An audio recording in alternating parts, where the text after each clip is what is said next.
I believe that everybody has a story, and I'm fascinated to hear them. So come with me as we take a walk down Fascination Street. Welcome back, folks. This episode is with Mike Cameron. Mike Cameron is a co-founder of Enchanted Rock Vodka, Rebecca Creek Whiskey, and now the new Devil's River Bourbon. In this episode, we talk about Mike's early success and how he was able to afford to get into the distilled spirit business. We also talk about a work ethic that was instilled into him by his parents and some of the first steps to getting started in the distilled spirits business. This episode was recorded in the building that will become the Devil's River Experience, so there might be some background construction noise, but I tried to get most of that out, and I think I did pretty good at it.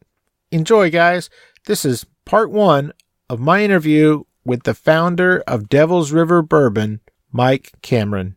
Yeah, talk to me, yeah.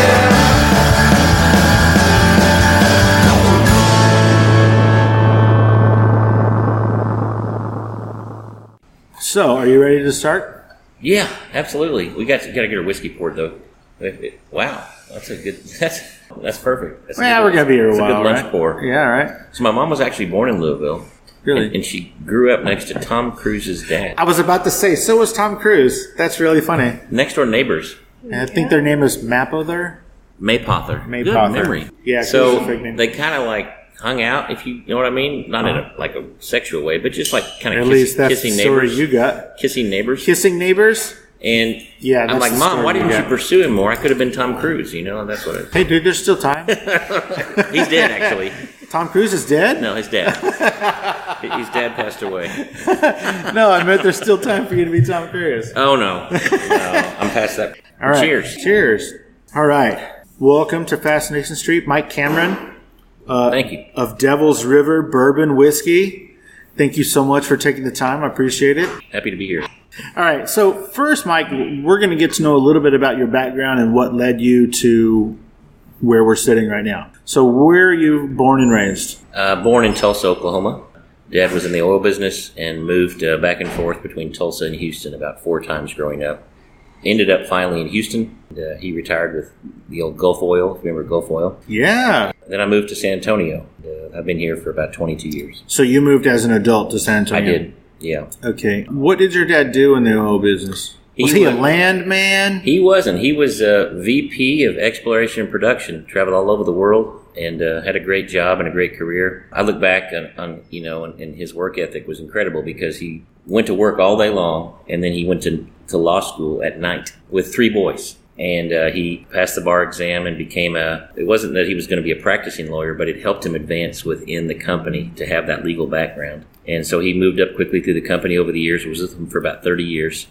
And he's still living today. Mom and Dad are together, still married after 62 years, and 84 and 83 years old, and they live in Houston. That is amazing. It is. The reason I asked if he was a landman is because that other fella, I guess he lives in Dallas, but that other fella, George Bush, was a landman, right? He was. W? Yeah. Anyway, so back to your dad's work ethic. So he would work all day and then go to law school only to be able to work all day more at his other job. For more money, hopefully. I feel like that work ethic is escaping rapidly. Everybody wants to work 30 hours and get paid all the money, and I think a lot of places full-time now is like 35 hours or something ridiculous like that. And it seems like we definitely have lowered the bar. You know, that's my opinion. I think that we're, as humans and individuals, we ought to challenge ourselves more and do as much as we can. I mean, we got one life to live. You might as well live it fully and go after whatever opportunities you can pursue. So that's my belief. I have said it many times before on this show. Our motto used to be, I'll rest when I'm dead, and we kind of got away from that. I think we should get back to it. Right. What was your profession prior to where we're sitting now, which we'll get to in a few minutes? I've always been mechanically inclined. I used to have a tractor dealership in Houston. When I graduated from college, I started a tractor dealership and sold heavy equipment. Everything, or just one specific brand name? A couple of different brand names, and sold them to construction companies and farmers and that sort of thing. And so you're like Peter Holt. I do. It's an amazing story about their family and how they... I'm sorry. You are like Peter Holt. That's what I meant. At a much smaller scale. Yeah, he's had a great run with their, I think it was his great uncle or something that invented the Caterpillar tractor and the technology which was implemented in World War II and the tanks, the traction. It was my first business and it was baptism by fire. I had to learn quickly to survive. I remember the first year being in business and the till was getting low and I had to go to the bank, and I went to a major bank and they kind of just said, we don't understand your business and we don't feel comfortable loaning you money. So then I really got nervous and called my CPA and I said, what am I going to do here? And he said, well, I'd recommend going to a local bank. They seem to have a better understanding of small business. And so I did, and I walked into this small little bank, and there was the president of the bank right there, the owner of the bank. And you got to actually get in front of that person. I did. Boy, are those days over? They really are. He's actually passed on. But so his days are surely over. They are. But I knew I'd get along with him because he had a lot of deer heads in his office, and we talked hunting, and I told him what I needed, and he said, do you have a business plan? And I pulled out this is before computers, and laid it out on his table, and he looked at it, and he goes, we can do this. We can loan you the money. So that got me through my first year, and thank goodness, I had that advice, and it saved me, and I ended up growing the business and selling the business for a lot, pretty good profit, and moving to San Antonio. How long did you run that business for? I had it for 5 years. 5 years? Yeah. And 5 years was enough for you to build it up, to be able to sell it off for a good chunk, and then... It was. I built the business up. I was going through a divorce at the time, so I knew I needed to sell it quickly because my wife at the time was from this area, and we had 2 young boys, and I wanted to be in my boys' life, so I had to sell the business. So hold on. Yeah. So in a time in 2018 where I feel like probably someplace close to half of the fathers are not in their children's lives at all, you sold your business and moved 250 miles so that you could be in your children's lives? Yes. Yeah, and that's where I came from. I mean, my parents are still married. They're great people. They taught us the importance of being there for your children. And so I wanted to coach my kids' teams. I wanted to be involved in their school activities. I wanted to raise them. So that's what brought me here to San Antonio. So I sold the building. I sold the business to the person that bought it, him and his wife, and I financed the building. And about 6 months went by, and I was already here in San Antonio, and he called me and he said, this business is really hard. And he said, I think I want to sell out. I'm thinking to myself, what am I going to do now? After 6 months? Mm-hmm. And I told him it was hard. It wasn't like I didn't warn him. So I was really concerned, and I said, well, there's a clause in our contract that says that, if you sell, you have to pay me first. So I think he had a 10-year buyout with me. He calls me 2 weeks later. I was nervous the whole time and said, I found a buyer. So I went back to Houston and closed 9.5 years early on this building I was financing for this gentleman. So I really got lucky, is what I would say. I've had luck all my life. Wow. That kind of really is lucky. Yes. Whose idea was it to put that clause in the contract? Your CPA or my something? attorney. Oh, man. Yeah. I hope you gave that guy a nice little bump. Yeah, he was also a judge there, and he's a smart guy, and he said, you need to put this language in there, and they agreed, so I had that out. Very cool. Are you listening, everybody? Cover your ass. Nicely done.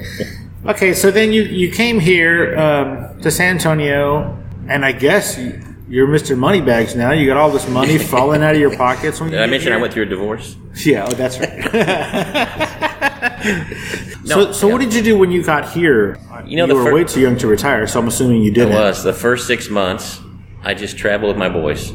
I just went everywhere because I had some breathing room on the income side, and we just went all over. They were young back then, but it was really a good memory that I have in my life of just spending time with them. And when you say you went everywhere, what do you mean? Mainly in the United States, but we're talking like the Grand Canyon, Mount Rushmore, Colorado, stuff like that, California, just different to places. See different things, fishing and riding horses and cool places and just having fun. I mean, it was really the coolest time, and they had a great time, and we have good memories still of that. But when I got back, it was time to go to work because the money moves quickly when you don't have any coming in, and it's all going out. So especially if you're on a perpetual vacation.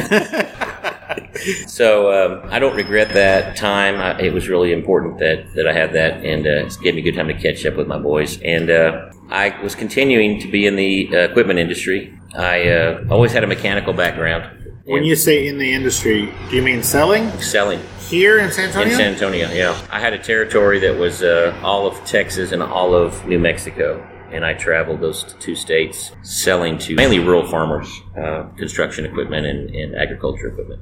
At any point in that time, did you and Peter Holt get into a fist fight? No. I've only met him a couple times at some Spurs games, but no, I was never anything like that. It was kind of like the gentleman farmer. These were smaller tractors that were, 50 horsepower to 100 horsepower, not the big Caterpillars. Some great people out there that, these dealers that sell in these rural small towns are really neat people. Made some great friendships over the years. Got out of that industry and then had always done some home brewing and home distilling, and I thought it was time to get into something more. When you say always, you've always done home brewing and home distilling? For about, I'd say, the last 15 years. Like literally at your house? Mm-hmm. Yeah. What possessed you to do that? You needed a hobby? I have a lot of hobbies, but that one just really interests me a lot. My grandfather was a big whiskey drinker. My mother was still was a big whiskey drinker, and I just, kind of grew up around bourbon whiskey, and I love it. And so I was experimenting at that time, learning about the processes, and there wasn't a lot of information back then because the licenses were held by just a few people. The licenses to distill, to produce? Mm-hmm. Yeah. After Prohibition, there was only 6 permits that were in place. For bourbon? For anything. Was one of them Joe Kennedy? That son of a bitch? Yes. That guy somehow managed to secure North American rights for all Scotch? What in the serious shit? Yeah. There's so much dirty history in our industry. I want a biopic on that guy because he was an evil genius of the highest order. Yeah. He would run motion picture companies and theaters basically out of business so that he could buy them. Like RKO Pictures.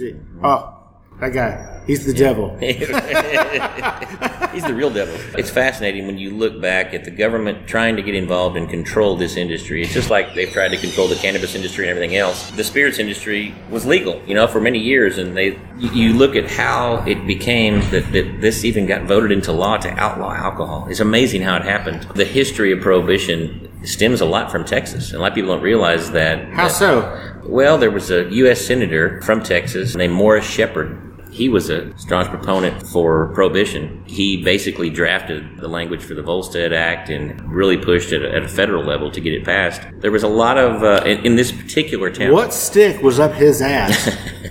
He came from a pretty strong religious family. He went to UT, University of Texas, and he joined the Methodist Church student organization while he was there.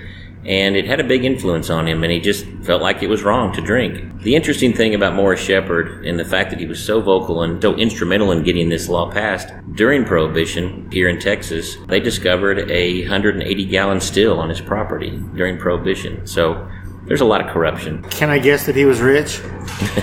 Came from money. He did. I'm just going to go out on a wild assumption here. I'm going to assume he was a bootlegger. I'm going to assume he put that still to good use. That's a pretty big still for personal use. So good for him, Jesus. Yeah.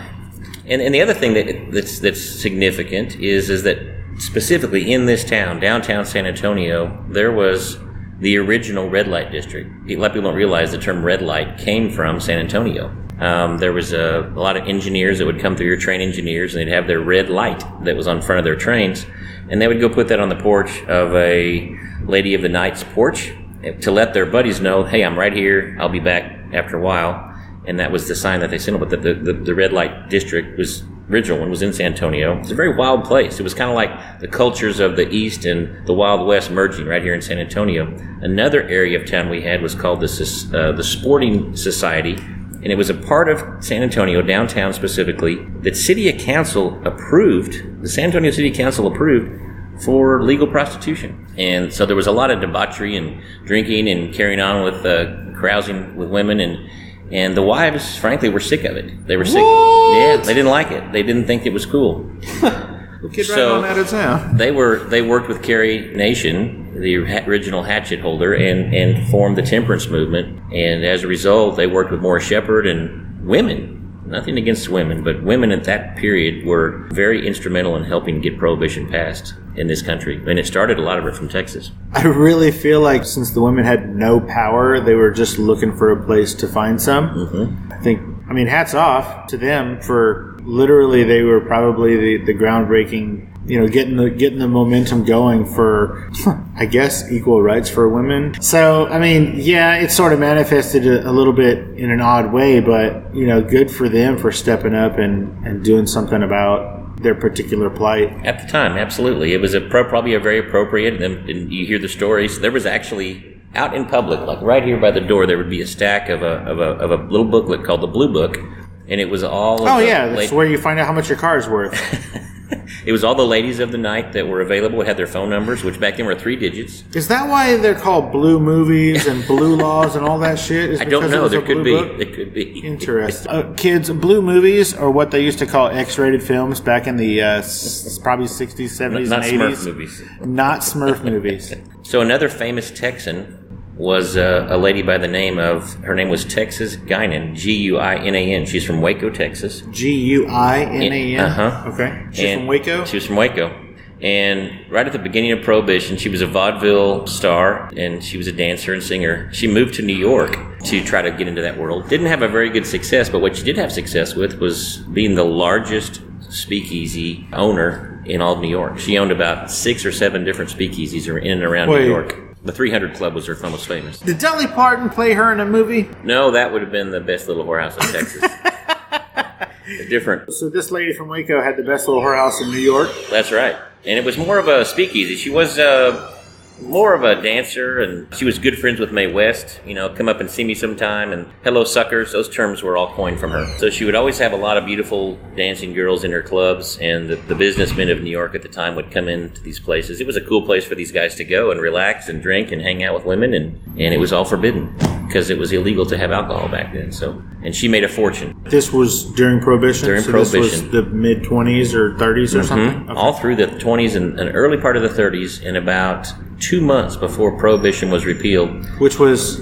In 33. Okay. So from what, 19 to 33? 1920 to 1933, she was thriving in business. 13 years in New York with these clubs. And she actually died of consumption in Chicago 2 months before Prohibition got repealed. So she could have enjoyed all of the legal side of it if she would have lived. So she was young. She was in her 40s when she died. Sounds like she had a blast. You see the old photographs, and she did. She had a wonderful time. I feel like she was able to do this for 13 years when it was premium illegal. If I think you made a lot of money selling that shit for 5 years, she was able to sell the illegal shit for 13.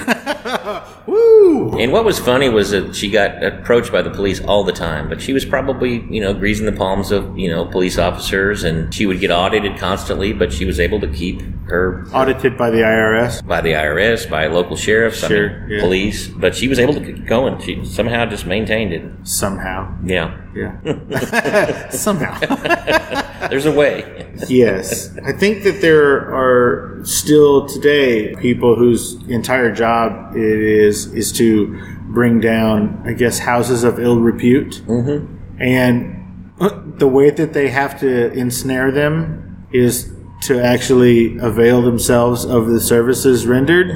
And then for some strange reason, they have to go back to get a lot of evidence. So somehow I'm sure that she was able to keep things going. Absolutely. There's 2 more things, and that is a Governor Buchanan and the mayor of San Antonio back then, which is a Mayor White, were both big proponents of Prohibition as well. So there's a lot of Texas push. I think it was the religious part, the blue state they call it, or the Bible Belt state. Texas, the blue laws certainly all came from that. Sure. So anyway, Texas had a big role in passing. That's Prohibition. really funny. I've lived here just about my entire life, and I did not know that Texas had such a large role in Prohibition. That is outstanding. Hey, streetwalkers. Well, you're not literally streetwalkers, but now that I've got your attention, I am Stephen O'Reilly, and I have a podcast called the Bar Star Podcast. And since you're listening to the Fascination Street podcast, I think you should check out my show. it's just as interesting without all the famous people, because Steve has connections that I just do not have. But if you dig podcasts about music, working musicians, and other random shit that I decided to talk about, based around music, of course, because that's what I do. I'm a working musician for the past 30 years, then you need to check out the Bar Star Podcast. You can get it wherever you get your podcast, on any platform, and make sure you check out barstarpodcast.com. Now back to the one and only Steve Owens and whatever the hell he was talking about. So since we're talking about Prohibition, when did you decide to get into the alcohol business? Because for those who are just tuning in, which is impossible, because you have to start from the beginning. So for those of you who don't know, Mike Cameron is a co-founder of Rebecca Creek Whiskey. Does that include Enchanted Rock Vodka? It does. Like you're part of that as well? Okay. That was the first product we released over there. Was Enchanted Rock, and that's over, it doesn't matter. Bulverde. Right, but people are listening in Ireland and Japan, so... North of San Antonio. Yes. Okay, so it's Enchanted Rock, and then also Rebecca Creek. Is there a third one that's attached to that? We had a Grandy Glass project, which was a Rebecca Creek single malt, American single malt, and then we had Texas Ranger, and then we had Enchanted Rock. Things, they all exist. All they five all still exist. Okay, and we call them expressions. Okay. Not flavors. Not, yes. This isn't Smirnoff, guys. Or Sky, or whatever the hell that is. When did you decide to get into the distilled spirits and or whiskey bourbon business? About 12 years ago. Had been doing the home brewing and home distilling for a while. And I'm going to pause you right there. Yeah. I'm probably going to interrupt you for most of this. Sure. So, how big is your still at home? I don't have it anymore, but back then... Prohibition, they came and took it. I didn't need any evidence around my house. It was a small still, about 10 gallons. So it would produce how much, how often? You know, I was pretty busy, living my regular life, but when I was able to distill... So a still, it's not like a Ronco product where you can just start it and then go play golf and then come back. Yes. You have to be there. You do. You have to monitor temperature. You have to monitor when the heads and the tails come off of the run, which is the front and the back of the run, and to capture the sweet part of the run, which is the center portion, which is the heads, and the tails are cut out, and then the window of excellence is what I would call the window of excellence, yeah, and that's called the hearts. Okay, so it's not something that you can, you have to be present, and so if you're busy, you're not operating this still. You have to have a lot of time set aside to distill, and because you're constantly checking temperature, checking pressure, checking taste and smell, and you know when to make those cuts. You get good at it. Initially, you don't get good at it, but then you learn, well, I really smell a lot of methyl alcohol in those heads, and you wait for that to come through, and then you turn it over and start taking out the hearts. And then you start getting some other undesirables on the tail end, and you cut those out, and those are the tails. So different alcohols burn off at different temperatures. They vaporize at different temperatures. You have a still at your house that you don't use very often because you're too dang busy. Let me ask you this. Where is that still now? I don't know. And can I have it? I don't have it anymore. Son of a... It's technically illegal, and back then, I was just playing around. It was for personal use, so it wasn't like I was bootlegging or in the business, but I just really was interested in it and decided it would be a good, legitimate business. So my partner and I at the time, we decided to start this project, and there was a big learning curve, having to go and find information on how to distill and how to make this stuff. And this was how long ago? 12 years ago? 13? Something like that? When I started working on the project, yeah. Thank Christ you had the internet to help you find out how to do this. There wasn't, frankly, very much on the internet at the time. No YouTube videos, no Google searches. It was really schools, a couple of schools I found that were out in California. Michigan State University was just ramping up you can actually get a degree now in distilling at Michigan State University, brewing and distilling. And it was one of the first projects in the U.S. And so I had to really try to find the information just through books, and some of the books were in German, and I had to get them translated. I'm sorry, did you say German? Yeah. What the hell? So much of the distilling world, the Black Forest region of Germany, is where a lot of the distilleries were or are still. That's also where the best ham is. So you're having to translate and read and go to actual, they're called libraries, kids? The Dewey Decibel System, remember that? What the hell? So who is your, I guess, brewmaster? Is that what they're called? Or what are they called? Well, a master distiller is the term in the industry, but I have a lot of respect for that term. I'm not a master distiller. In reality, there's only about 100 master distillers in the world. There's only about 100 in the world? That's correct. There's a lot of distillers, but the term is hugely abused in our industry. I bet, and here's how I know that, because SeaWorld San Antonio, back when it was owned by Anheuser-Busch, I don't know if they still do, but they had this little bar, basically, and there was a class that you could take. There was, I think, an hour and a half or maybe, where they would teach you how to brew beer, and then at the very end of that class, you got a certificate that said you are a master distiller. A brewmaster. A brewmaster, there you go. So I totally makes sense that would be a bastardized phrase. It's frustrating because there's no official designation, but in reality what it is years of education. Studying at Heriot-Watt University, which is in Scotland, and working at some of those Scotch distilleries. Years of education. Learning biology and chemistry and years of education. Yeah. I got lucky. I went to a conference in California and I met a true master distiller. This is a single guy. He was in his 40s at the time. What kind of conference was it? It was a whiskey conference. So it wasn't like a Star Trek-a-thon? No Marvel comics, nothing like that. Right. It was all about... so this is a whiskey conference. Yeah. Can I get on that list? I want to go to a fucking whiskey conference. That sounds amazing. Back then it was like little known deal. There was like 10 students, and now the classes fill up all the time, and there's hundreds of people that go. But back then it was just getting started. It was in Alameda, California. This gentleman, he's a master distiller, and after he finished the school, I asked him if he'd be willing to come to San Antonio and live here for a while. He agreed. And you were going to put him up, or what? Put him up in an apartment, and he lived here for 6 months. So why did you ask him to do that? Because I knew that he had a lot of education, and I knew that he could put me on the fast track to learning what I needed to do this job right. So you brought him here to be your teacher, to be your sensei? That's right. And he was down with that? Yeah, cool. Absolutely. For money. And even, of course. This is America. Right. And this is 2018. He was just finishing up a rum project at the time down in the Cayman Islands, and he had like a month left. So I got the apartment all ready for him, and he finished that project and flew into San Antonio, and we started for 6 months working together, and I was connected at his hip every day and wore him out with questions, but he taught me a lot about creation. So when you guys are working together, are you in front of a computer? Are you in front of a still? What are you? All the above. All of the above? Yeah. Okay. There's comprehensive, there's theory, there's lab work, there's hands-on. And so, but he taught me enough to know what I needed to know to do the job correctly, and that was make a good vodka or good whiskey at the time. So you brought him here to show you how to produce your own product. Mm-hmm. So and this was at the early stages of the beginning of Enchanted Rock and Rebecca Creek, or Enchanted Rock was first, right? It was. First by a while? Yeah, by quite a while, because you can make vodka pretty quick. Whiskey takes longer because it has to be aged. Word.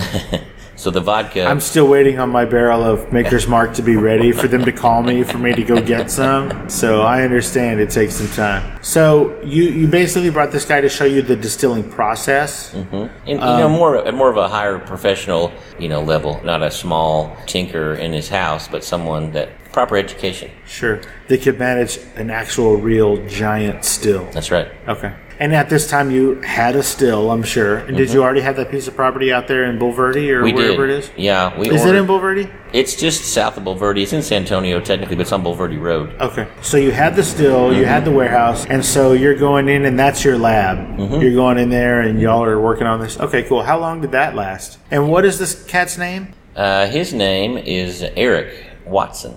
Eric Watson. Mm-hmm. Thanks, Eric.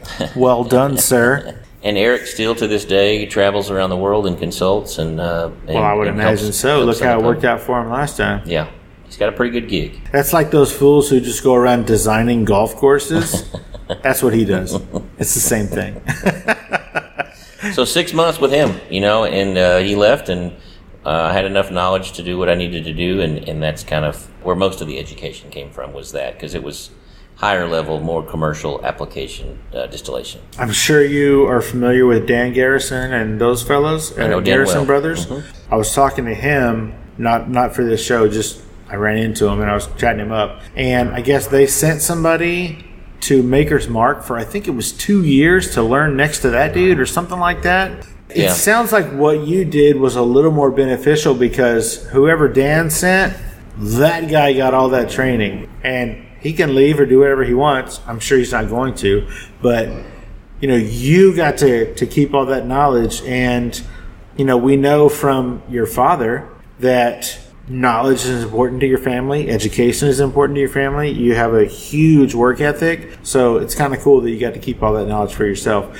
Now, do you have somebody else? Obviously, since you're here with me and you're not running stills across the city, were you able to train somebody or find somebody who's already trained, or how did that process happen? Yeah, at the old place, we had a couple of people that were trained properly on how to do the process. 2 of those folks have moved on. 1 is still there, so the total of 3, but 1 of them is still there. The other 2 have moved on to other projects, so they've advanced their careers. Other projects not within your... That's right. Okay. To different states. Okay. One of them moved because his wife was getting promoted and she had a better job than he did, and then the other just wanted to change, and he moved up to the Dallas area, and he's working for a distillery up there. So the cool thing about that is that these people that we trained knew nothing about it, and then they became a valuable career that they'd learned how to distill. So there's a need for good qualified distillers. Caps off to those people, those, I'm assuming they're men, those fellas who were able to just walk in and be like, I don't know shit, teach me. Because, again, that is one of the arts that's lost. Used to,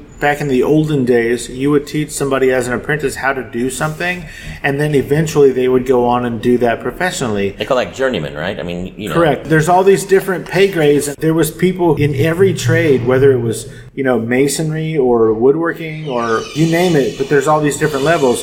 Journeyman, I think, is the highest level. I think there's a progression, and knowledge is just poured into every aspect of that journey, which is why they call it a journeyman. And so at the end of that journey, you know everything about everything that has to do with that business. And so I think it's really cool that you had people who were willing to walk in and start at the bottom and to just be a sponge and learn everything they could about that, and then to eventually become what they became. And then now, I mean, it sucks that they left you guys, but they're able to take everything they learned and go apply it to something else.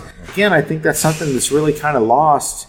No doubt about it. It hasn't been around for a little bit of time. And I think it starts with our high schools. When I was in high school, we had welding class, we had auto mechanics, we had metal shop, we had agriculture. In the high school I went to, those programs are all gone. Well, that's what taught me a lot of the basics. And college isn't for everybody. I went to college, but first I went to aircraft mechanics school. Did you to work on finish airplanes. college? I did. Oh, okay, good. But at first, you went to where? Aircraft mechanics school. So my father he's still my father, but he was an aircraft, I want to say aircraft mechanic, a sheet metal mechanic. Anyway, he put wings and sheet metal on airplanes. That's what he did. It's an airframe, So it's an A&P designation. It was a 2-year course. I finished that. And when I graduated, President Bush #1 HW had a early release program for military. So all these highly trained aircraft mechanics from the military flooded the market. So there was no jobs available. Oh, I remember so I was forced those to go days. to college. Oh, how sweet. You were forced to go to college. Because there was no jobs. So, I don't regret it. It was kind of like the path. Really, you were forced to find something else to do. That's right. Okay. Well, I knew I had to get an education and something I could utilize, and so sure, couldn't have worked out better. I'm glad that I got both educations. It gave me a good perspective from a... What was your degree in? Business and... Boy, is that helping you out right now. It is. But, you don't really know business until you're in business. And correct. You don't really know anything until you're in that thing. That's really the truth. I mean, there's some basics you learn, but... My first couple years in business were very tough, and it was, like I say, baptism by fire, but I look back and it taught me so much, about what's necessary to run a successful business. If you have a desire and want to force yourself to learn, then you're going to learn and figure it out. But I had to. I had a family to support, and I wanted to make sure that I was able to be a provider, and so figured it out. Legally. Nicely done. So you guys got into vodka. What made you decide vodka first? You can make it quick. What were you distilling at your house? Everything. Vodka and for whiskey. Personal use. For personal so use. You were doing everything. So on the same still, you can do multiple different spirits? Yeah, for the most part. I mean, there's certain stills that require, to make vodka properly, you have to have about 20 plates of distillation. So I wasn't making vodka. I was redistilling some Nutri-Grain spirit at the house, but I was making whiskey grain to glass at the house. What were you making your vodka out of? Because I know now you can make it out of everything. Yeah. Potatoes, grapes. Corn. Shoe leather. It was corn. It was corn vodka. Yeah. Okay. Most vodka is from grains now. And you were just getting that from the local grocery store? Well, this was actually neutral grain spirit. I was just redistilling it to make it smoother. So it was really kind of a simplistic way to make vodka. It's the way many vodkas are made today. The general public doesn't realize that, but most of your vodkas out there in the market are not a grain-to-glass product. They're a mass-produced, redistilled product, or not redistilled at all. They're just taken from a company like Archer Daniels Midland, taken by freight car to a big vodka plant. In vodka form, like in distilled form? It's in high-proof spirit, so maybe 180 proof, 190 proof. And they cut it down with filter. Are we talking like water. Everclear? That's right. That's what vodka is. And they cut so vodka starts off as Everclear. That's right. And then it's just distilled or whatever. You just cut it with water. That's it. That's all it is. Vodka is just Everclear cut with water. So this mass-produced vodka that you see on the shelves today is just brought into these facilities by rail car, loaded off into their storage tanks, and cut with filtered water, to 40% alcohol or 80 proof, and put in a bottle. And that's the reality of most of the world's vodka. That is very interesting. So you guys decided to start vodka because it was the easiest, or just because... We had invested a lot of money in that facility. I would imagine at this time you're just hemorrhaging cash. That's right. You've bought property, you rented this dude an apartment, and you're paying this cat. You bought all this still equipment, which is not cheap. As far as the alcohol business, and you hear it all the time with wine, they say that the easiest way to make a ton of money in the wine business is to start with a buck ton of money and then whittle it down to just a ton. So I would imagine that it is a massive, massive financial investment to get started into the alcohol business. It is. Yeah, So- there's a couple of fun phrases, and one of them is the quickest way to learn how to be a millionaire in the wine business is start out being, a billionaire. There you go. Or if you put together a budget for a distillery, you want to go ahead and triple it. It sounds like the movie business.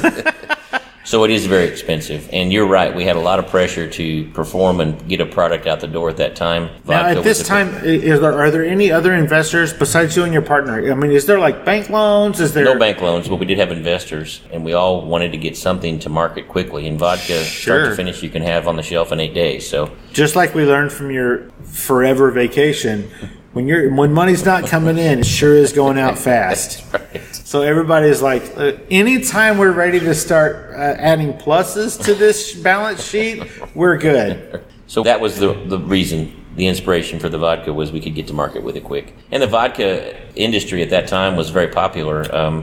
Tito's was just, which is still on a huge upward climb. Vodka as a category has flattened out, but back then it was really on fire with shows like Sex and the City. Deep Eddy vodka was just emerging at that time, and vodka was just the And you place to be. you had what is it? P. Diddy buying half a Ciroc. That's right. So that was on the rise, That's right. and then you had Tito's on the rise. Mm-hmm. You had Skinny Girl. Yep. What's her name? Bethany Frankel, I That's think. right. And like you said, it's probably because it's the easiest or the fastest, and so that's why it was probably that boom for that particular spirit. Yep. Now we're seeing other rises. You had it was probably back then, but you had Sammy Hagar with the Cabo Wabo tequila, and you've got George Clooney with the tequila, and I think now Ryan Reynolds has a gin. He does. Aviator. There you go. And so everybody, I feel like, is getting into the game, but it's in all different spirits at different times. Mm-hmm. So either we're about to see a rise in gin ownership from celebrities, or hopefully maybe some more. Well, I don't know if I want more bourbons, because I feel like we have a lot. Half of them are really good. But how say you? What do you think? Where do you think the trajectory is going right now? Well, I mean, just like any industry, there's cycles. And the vodka industry was hot several years ago. Shows like Sex and the City, the Cosmos that all the ladies were drinking. I mean, that just shot vodka through this. Not just the ladies. My best friend makes the best Cosmo I've ever had in my life. It is amazing. He makes it at his house. It's great. Hey guys, this is Steve Owens from Fascination Street Podcast here with a very important message. I'm awesome. I bet you thought I was going to say something else, but nope. What's important here is that I am awesome. I started this show because I truly believe that everybody has a story, and I'm fascinated to hear those stories. In the short time I've been doing this show, I've interviewed actors, directors, writers, inventors, podcasters, musicians, pro athletes, Olympic athletes, actual war heroes, even a Bond girl and a luthier, whatever the hell that is, and of course, regular people. From people who wanted to be stars but never gave it a real try, to big company CEOs and people who got to meet their favorite president. I love getting to meet and speak with people who have a story to tell. I feel like everyone does, and it's my job to get them to tell it. You never know who my next guest will be. An Academy Award-winning actor, a platinum-selling musician, or your own mother-in-law. But one thing is for certain, you will be fascinated by their story. So come take a walk with me down Fascination Street. You can find Fascination Street Podcast on Apple Podcasts, Google Play, Spotify, iHeartRadio, and of course, FascinationStreetPod.com. Opening music is the song Magnolia from the 2014 album Intransigence, used with permission from Douglas Miles Clark. Closing music is Apollo from the 2001 album Into the Known by the band Sapphire. Thanks for hanging out with us and getting to know a little bit about our guest. We'll see you next time on Fascination Street.